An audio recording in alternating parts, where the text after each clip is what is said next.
Hi everyone, and welcome to Exploring the Build. If you've just found this place, then welcome. And if you're returning, I'm glad to have you back. I'm Alex, and this is my channel where we explore and theorycraft different character builds for Dungeons & Dragons 5th edition. Today, we're continuing our Frosthaven series of character builds. We'll be trying to take the character classes from Frosthaven and recreate them in Dungeons & Dragons 5th edition. Now, since Frosthaven is a newer game compared to the rest of the Gloomhaven series, when we do get to our locked character classes that are in the Gloomhaven and Frosthaven series of games, there are going to be plenty of major spoiler warnings, and count this one as an early spoiler warning now. For now, though, we're working through the 6 starting character classes, which are all open knowledge. Today, we are looking at making the next of our 6 starting character classes, the Banner Spear. The Banner Spear is our first Frosthaven character class that actually introduces a new mechanic from Frosthaven, or at least a slightly new mechanic. They gain tactical positioning. Most Gloomhaven characters had some abilities that could target multiple enemies, or were like AoE considered. They just depended on being positioned in a specific pattern. Banner Spear, however, takes us to the next level by relying on allies to pull off specific formations. These formations allow the Banner Spear to be a strong frontline character, while also giving a tactical puzzle for the player. These formations comprise one of 2 main playstyles for the Banner Spear, the other main playstyle being banners. Despite the Banner Spear being more of a frontline melee or tank type character, they also have a lot of summons, a number of which are banners. These banners act as positional buffs, think like a totem from an MMORPG, where you place it and then it'll buff an aura or area around them. It's meant to do exactly that, buff allies and debuff enemies. In terms of D&D though, neither of these main mechanics are really easy or even fully possible to recreate. We can get close, however. See, the Banner Spear is all about tactical positioning in Frosthaven, whether they aim to use more of a banner or a formation playstyle. For us, we can't really control where our allies go and where they stand. If you play with the optional flanking rules, then sure, you can do a little bit of that, but that's nothing really geared towards us specifically. And of course, there's really not a lot of banner-type class features, or not that we'd be looking for. The closest thing would be the Artillerist Artificer Eldritch Cannon, the one that can provide temporary hit points to allies within a certain radius. That's kind of the closest thing to a banner, but it's really off theme for us, and we don't really want to pick it up. All in all, we're going to be missing out on some of those features that allow us to be more of a one-to-one recreation, but we're still going to get as close as possible to the theme of being this frontline skirmisher type character, since we do have a bit of range, that really tries to focus on tactical positioning to outwit and outmaneuver their opponents. Before we start the build though, since all Frosthaven characters got a little bit more lore added to them to help world build, let's look at their flavor text. Northern human settlements existed long before emissaries from White Oak traveled to Frosthaven, looking for new ways to expand their merchants guild. When these endeavors only led to angering the Algox population, the Southerners fled, leaving the ill-prepared fishing village to face the blowback. But humans are a resilient people. Even on the brink of despair, there is hope for survival. The only thing left behind by the Merchants Guild were the Banner Spears. Tireless warriors, forever in search of respect and glory. Frosthaven has no need of pride, though.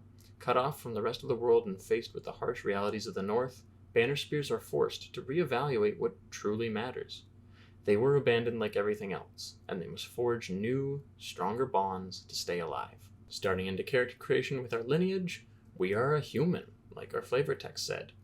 And usually I like to take variant human for most of my Gloomhaven human characters, just to get the extra free feat. For this one though, I'm actually just going to take regular human. We just get a +1 to all of our ability scores, nothing else. The reason being is that we don't really need a starting feat, because the way the level breakdown is going to work is we're going to actually get lots and lots of feats already. And we'd rather just have a +1 to all our ability scores, so that way we're not as multiple ability score dependent, or at least it's not as noticeable. Stats, like I just said, were a little bit mad, but only a little bit. See, we want to focus strength and constitution because we're all about throwing spears. In our case, it'll probably be javelins, but still, that's a strength-based thrown melee weapon. Can't really use dex for it.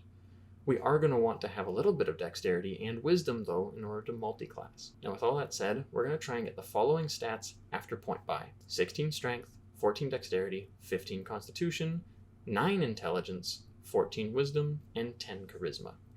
Of course, with point buy, those are all a little bit lower, but really each of our ability scores all improve by 1 to give us those numbers. Finally, for our background, we are a soldier through and through.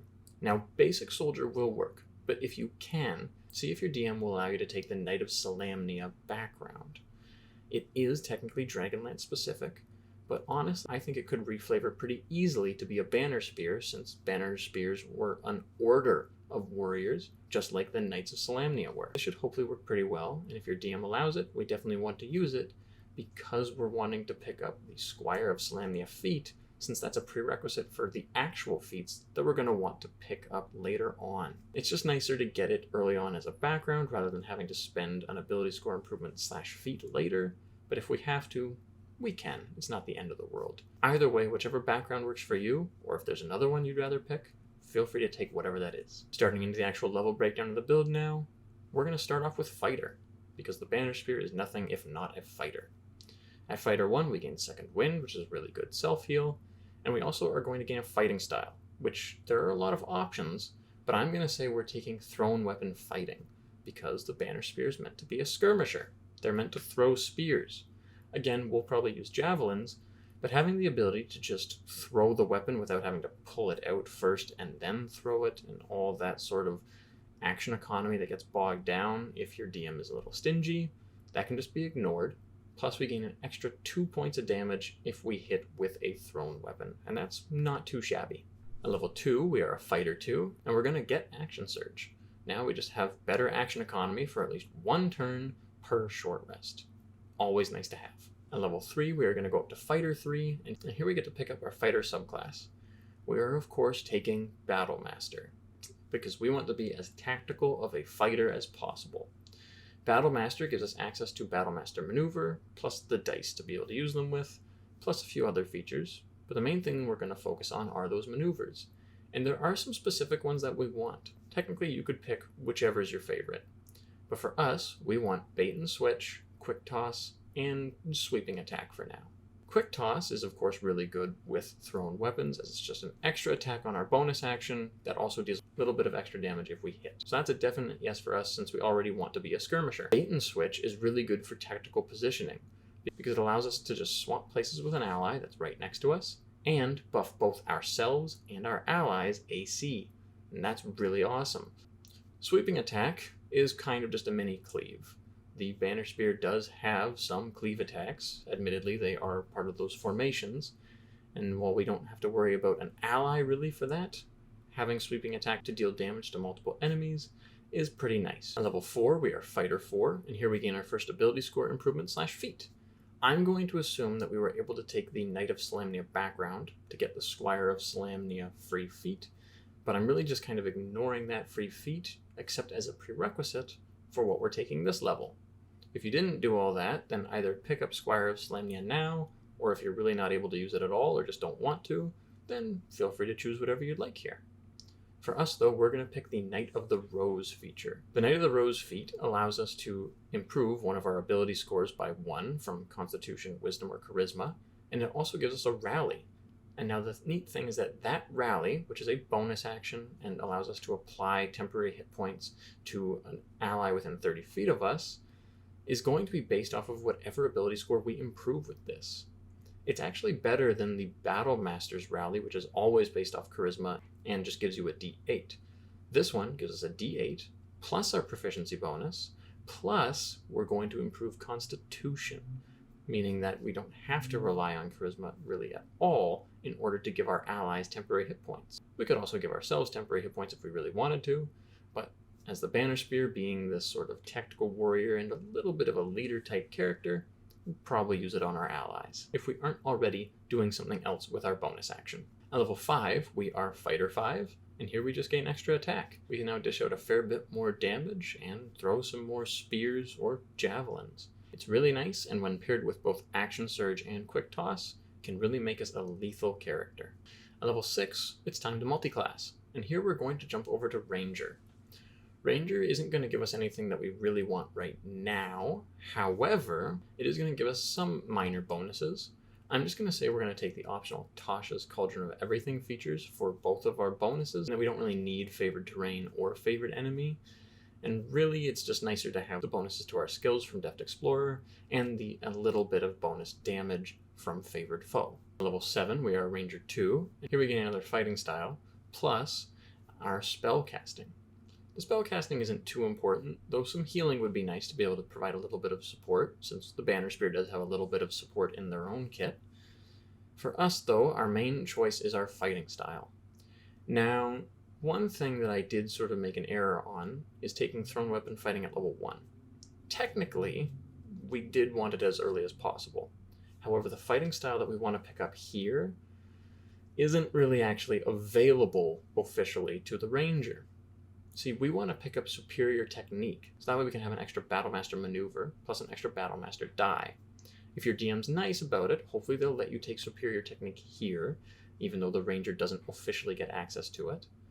But if they're a little bit more strict and they won't allow you to just pick Superior Technique up here, then technically we have to go back, pick up Superior Technique at level 1, and pick up Thrown Weapon Fighting here, because the Ranger does get Thrown Weapon Fighting. Honestly, whatever happens, it's not the end of the world, and it's not really game-breaking to take Superior Technique here as a Ranger, even though they don't get access to it. It's just a little bit nicer for our scaling and dealing a little bit more damage early on. But again, not the end of the world if we have to swap it around. At level 8, we are going to go up to Ranger 3, and here we are going to become a Beastmaster Ranger. The reason for this is because we want to pick up the optional Tasha's Cauldron of Everything feature that allows us to pick up a Beast of the Air. The reason I say Beast of the Air is because the Banner Spear has a Falcon summon. Even though it's not necessarily the most powerful summon, it's very much meant to be part of the Beastmaster's kit, and so we want it to be part of ours as well. This Beast of the Air is never going to be something that's game-breaking and really helpful, and it's not going to scale that well because we're only taking one more Ranger level. But what it is going to be is an ally that will be able to dish out a little bit of extra damage, harass our enemies, have a lot of mobility to be able to avoid the enemy's attacks, and if it does get attacked, well then that's a hit that isn't going towards us or our party members. It's unfortunate because it means the bird's probably going to die, but we don't really want to think of our Beast of the Air as a typical Beastmaster companion that we want to always keep alive. We want to think of it as a Gloomhaven summon. It's meant to just show up, dish out a little bit of damage, take a hit, die, and then be summoned back again either later on or in the next scenario. Even though it's not necessarily super optimal for us in our tactical presence, we're going to go Beastmaster and we're going to get our bird. At level 9, we are finishing off our Ranger levels at Ranger 4, and here we gain an ability score improvement / feat. I'm going to say that we're just improving our strength by +2 to make the most out of our actual melee or thrown skirmishing attacks with our spears / javelins. You could pick whatever you wanted, really. And we're going to have lots of opportunities for ability score improvements and feats, so we're kind of spoiled for choice. At level 10, we get another ability score improvement / feat, given that we are a Fighter 6. And that means that we are going to once again improve our strength and just cap it off at 20. But like I said, if you wanted to pick anything else, since we really don't need strength 20 per se, you can go ahead and pick anything else if you'd like that instead. Level 11, we are a Fighter 7. Here we gain the next Battlemaster feature of Know Your Enemy, as well as some improvements to our Battlemaster maneuvers. We get extra maneuvers as well as extra dice. The maneuvers that I would recommend picking up are Maneuvering Attack and Goading Attack. Goading Attack allows us to sort of taunt an enemy, making us much more of a tank, the way the Banner Spear is supposed to be. And Maneuvering Attack will allow one of our allies that is around us to be able to use their reaction to move up to half their speed without provoking opportunity attacks. And that really helps with our whole tactical positioning. It can get an ally out of danger and get another ally into the fight to be able to help finish off the enemies that we're attacking. Level 12, we are a Fighter 8, which means we get yet another ability score improvement / feat, and here we're just buffing our Constitution by +2. It's time to get some more hit points, and this will put us up to 18 Con, which is really more than we actually even need, but it's still awesome to have. We already have a D10 hit die from both Fighter and Ranger, so we're going to have a very, very robust health pool, perhaps even more than a lot of other Gloomhaven and Frosthaven characters that we have made. At level 13, we are a Fighter 9, and here we gain Indomitable. Indomitable is not the greatest of features, but it's kind of nice. It just says that when we fail a saving throw, we can attempt to re-roll it. Our stats might not be the greatest for these re-rolls, but it's always nice to try again when we would normally fail from something that's going to hurt us. At level 14, we are a Fighter 10, and here we gain improved combat superiority from Battlemaster. All of our superiority dice are now D10s, and that's awesome since it's just that much more power on our actual Battlemaster maneuvers. At level 15, we are a Fighter 11, and here we gain extra attack times 2, where we can now attack 3 times with our regular attack action. Plus, of course, we have Action Surge and Quick Toss, so lots and lots of attacks, or lots of good tactical attacks. Normally, I just like to reuse Tripping Attack over and over and over again to try and make enemies fall prone, to gain advantage, and deal some extra damage when I am playing a Battlemaster. But honestly, the idea of just spending a bunch of dice on Maneuvering Attack to deal that extra damage, plus get our entire party into different positions, that could be really interesting to do and really make us feel like a tactical character. At level 16, we are a Fighter 12, and we get yet another ability score improvement / feat. And here it's time to take a feat since our stats are pretty much good, unless of course you wanted any other stats to be a little bit better. Martial Adept once again gives us 2 more Battlemaster maneuvers and 1 extra Battlemaster superiority die. For the maneuvers, we're going to want Lunging Attack as well as probably Ambush. Our dexterity isn't too great, but having Ambush to help us with either our stealth or just our straight up initiative is really nice. And Lunging Attack feels thematic for a banner spear to have, to be able to actually thrust the spear further and get a little bit of extra reach. At level 17, we're a Fighter 13, and here we gain Indomitable times 2, meaning we can use Indomitable twice. I don't believe we can use it on the same reroll, but being able to reroll 2 separate events that could potentially hurt us is still nice to have, even if it doesn't always work. At level 18, we're a Fighter 14, and so here we gain another ability score improvement / feat, and for us, I'm going to say we're boosting our dexterity by 2. The reason for this is because I'm eventually going to take another feat that helps if we have a little bit of a higher dexterity and will improve our AC. Though depending on what you're using for your AC, because you could just use heavy armor if you wanted to, and you don't really have to care about dexterity, then feel free to pick anything else that you want. Level 19, we are a Fighter 15, meaning we gain the Relentless feature from the Battlemaster subclass. And Relentless says that whenever we roll initiative and have absolutely no superiority dice remaining, we regain 1 superiority die. That's really nice because even though we have so many superiority die, in fact we gain an extra 1 at this level, and we gain 2 extra maneuvers at this level, we'll just always have 1 no matter what. They all come back on a short rest. So honestly, there's no more reason to save superiority die if you were doing that already. Use them to get the most tactical advantage in those fights and just make sure you win. And then if you are caught off guard by a fight throughout the day, even if you have no superiority dice left, you'll still get 1 back. Finally, at level 20, we're going to finish off the build with our last ability score improvement / feat, given that we are a Fighter 16. This feat, I'm going to say we're picking Medium Armor Master. Medium Armor Master just improves our medium armor that we're probably using. Though again, if you're using heavy armor, feel free to pick anything else if you want. It also removes the disadvantage on stealth that we would suffer from heavier versions of medium armor, like half plate. And that's really nice because now we can be a true skirmisher. We have a very high defense with our really good medium armor, plus our dexterity adds to that defense, and we don't suffer disadvantage on stealth, so now we can use ambush effectively for both initiative and the actual stealth bonus in order to get some real ambushes off, if that's ever something that we want to do. Alright, time to summarize our build. To start with, we are definitely a tactical character. We have our Battlemaster maneuvers, which give us plenty of options for combat, regardless of whether we're using them for damage and goading attacks, or if we want to actually impact combat in different ways, like with ambush to get a higher initiative, or use bait and switch and maneuvering attack to actually play up tactical positioning. Plus, since our maneuvers are largely positioning focused, this thematically makes us feel like we actually care about where our allies are in combat. Normally, they're probably fine to just go off and do their own thing, but we can really help them get into those key positions to get the most advantage in combat, and that'll at least make us feel like we're actually playing our various formations that we would in Frosthaven. In terms of our regrets, we may be really trying to be tactical, but there aren't any other tangible features that are actually helping us besides those few maneuvers. We don't need to be near our allies unless you're playing with flanking, but then everyone gets that, not just us. We don't have anything that is actually a banner or physical banner feature to provide buffs to our allies. Our buffs come from ourselves with our rally or anything else that we might have picked up. I would recommend, if you wanted some features that at least feel a little bit closer to the banner, go Paladin. I went Ranger instead for the Bird Summon, admittedly, because the Bird Summon feels like it's necessary given that they have it as part of their kit, and it's literally on the artwork and the miniature. Could, however, easily swap out those levels and put a few more into Paladin and take them from Fighter in order to pick up some key aura abilities like Aura of Protection and whatever aura your subclass gives. Besides that, though, in D&D terms, we're a pretty strong skirmisher.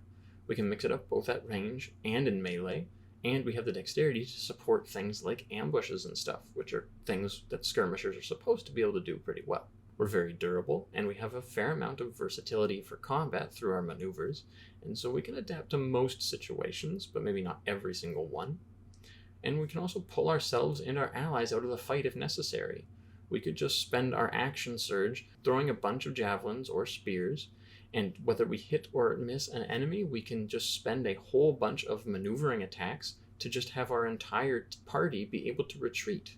Overall, we are a fairly blank canvas. We have a lot of feats / ability score improvement levels, and we just have a lot of things that we could possibly choose from that you could easily swap out for other things. As long as you just remember to stick to our theme of our banner spear, which is banners and spears. Let me know what you thought of the build, though, or what you would change to get closer to the theme of the Frosthaven Banner Spear character class, or what you would do to add in maybe some more Frosthaven features or the other summons. See, the Banner Spear also gets summons like their Squire or a trained archer, and it's kind of hard to find those as class features aside from just having a DM that likes to give us hirelings, since they're supposed to be full other characters, not just a Steel Defender or a Wildfire Spirit or anything like that. Thank you so much for coming on the journey with me, though, and I hope to see you in the next one.